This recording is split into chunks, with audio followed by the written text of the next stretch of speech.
Nous revoilà. Nous revoilà. Avec le sujet de la résilience. Parce qu'avec Monique, on parlait. Hein. Oui. On marche, mais on parle. C'est bien raisonnable. Tout à fait. Mais Et on transpire surtout. Voilà. Et du coup, on se disait que la résilience, on ne l'avait pas abordée. Et que ce serait pas mal de le faire. De par ton métier, Monique, toi, tu es confrontée à ça, je pense. Excusez-moi, je m'essuie parce que sinon je suis en mode transpiration là. Oui, tout à fait. Et moi, mon métier d'auxiliaire de puériculture aussi en foyer, pareil en fait. Donc, on va en parler en marchant. Oui, comme ça vous allez nous entendre respirer bruyamment, de manière des petits gorées. athlétique. Athlétique, on va dire ça. Plus sexy. Voilà, athlétique. Ouais. Alors, je reste dans le champ, c'est mieux. Ouais. En contre-jour, mais c'est pas grave, c'est pas comme si on ne nous connaissait pas. À toi de jouer. Résilience, Monique. La résilience, effectivement, quand on parlait de l'enfant intérieur, effectivement, c'est l'enfant, lui, il a cette capacité de résilience qui est beaucoup plus forte qu'un adulte, parce que il peut vivre des événements traumatisants qui pourraient effectivement penser qu'il ne s'en remettra pas, que ça ne sera pas un adulte épanoui. Et bien au contraire, les enfants ont cette capacité, cette force de résilience beaucoup plus forte parce que ils avancent, ils arrivent effectivement à s'adapter ou peut-être à trouver les mécanismes qui leur permettront, que ce soit psychologique ou les mécanismes de construction de vie qui fait qu'ils vont pouvoir avancer et surmonter une épreuve ou un événement qui pourrait être traumatisant. Ça peut être le décès d'un parent, par exemple. Ça peut être le divorce, parce que le divorce, il ne faut pas croire.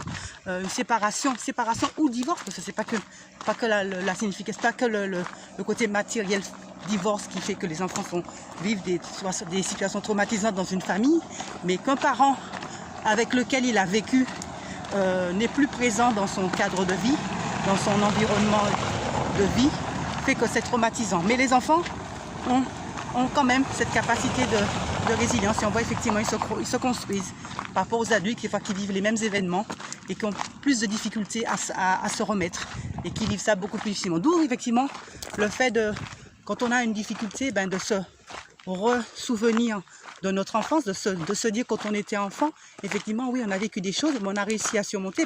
En tant qu'adulte, ça doit nous donner une force. Je pense que c'est sur ça qu'il faut s'appuyer en tant qu'adulte, sur cet enfant intérieur qui a cette capacité de résilience qui est assez forte. C'est mon point de vue. Ouais, c'est très intéressant. Voilà. Je partage ce point de vue, mais pour moi, c'est aussi une forme de sagesse, en fait. D'un individu à l'autre, ce format de résilience va pas être le même. Dans une fratrie, tu parlais de divorce. Oui. Un couple se sépare, les enfants qui sont au milieu, évidemment, vont pâtir. Oui. Émotionnellement, ils vont passer forcément par de la tristesse, sauf si vraiment ça se passe super mal. Mais il y aura de la tristesse. Oui. Quoi qu'il en soit, il y a de la souffrance. Oui. Du coup, il y en a un qui va mieux accepter la situation et l'autre peut-être sera plus en difficulté avec ça. Donc il y a une question d'âge, mais pas que, une question de personnalité, de perception des choses, de plein de choses. Pour ça, l'idée, c'est vraiment d'essayer de le faire intelligemment, si c'est le cas, de communiquer.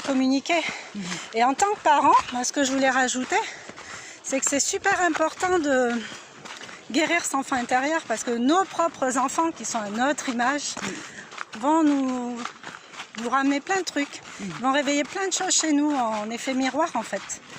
Et si on n'a pas guéri, si on ne s'est pas reconnecté à cet enfant, si on n'a pas fait la paix avec cette partie enfantine qu'on a en soi, qui n'est pas une honte, mais qui ne doit pas non plus prendre trop de place en fait. L'idée, c'est de trouver sa juste place, un certain équilibre.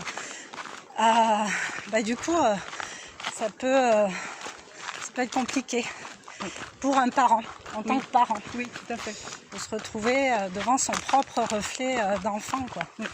Moi, je sais que petite, j'ai eu j'ai eu quelques détracteurs, entre guillemets, enfin, quelques personnes qui m'embêtaient parce que j'avais pas la bonne couleur où j'étais, à Bordeaux.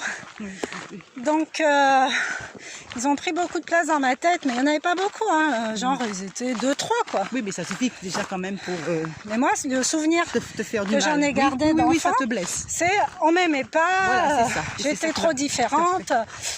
Et ma fille, à un moment donné, a subi une forme de harcèlement.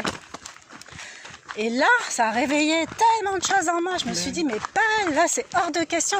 Tu vois, moi, j'ai appris à me défendre. C'est comme ça que j'ai développé mon karaté verbal, mon positionnement, mon affirmation. Moi, j'ai compris très vite que je pouvais d'abord compter sur moi, en fait. Donc, ça m'a forgé quelque part. Je ne peux pas non plus exécrer ça. Mais ma fille, c'est hors de question que ça se passe comme ça, en fait, pour elle. Et du coup, ça m'a obligée à réviser ma copie, à revisiter un peu ce que j'avais vécu. Et à voir qu'au final, c'était juste 2-3 personnes qui prenaient trop de place dans ma tête. Et qui ont fait que je me suis sentie... qui ont contribué, mais il y avait d'autres éléments, en dehors du milieu scolaire, qui ont fait que la petite fille que j'étais a perdu confiance en elle, s'est sentie dévalorisée, humiliée. Et voilà, toutes les blessures se sont installées. Mais j'avais une force de résilience. Maintenant, je m'en aperçois assez forte, suffisamment forte pour pas être dans l'autodestruction franche, en fait, tu vois. Je me suis dévalorisée, certes, mais j'ai pas fait des trucs qui m'ont mis en danger, qui m'ont brisé complètement, en fait. Donc ça, c'est une forme de résilience. Voilà, bon ben les amis, on voulait juste parler de ça, de la résilience. Et on nous regarde comme des extraterrestres. C'est toujours un peu dubitatif dans ce qu'ils se connaissent pas. L'émerveillement, regarde, c'est génial. Ça va donner à tout le monde. Ouais.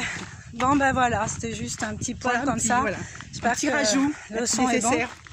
Voilà. Si vous avez des commentaires, des questions, des idées, n'hésitez pas à commenter, ça fait toujours plaisir. Voilà, et puis partagez. Voilà, likez si le cœur vous en dit, si vous avez aimé la vidéo, son contenu. Voilà, ben nous on va vraiment vous laisser là. Oui, on arrive notre journée. Tout à fait. Faites des gros bisous les amis. Bye bye, bonne journée à tous. Ciao. Bye.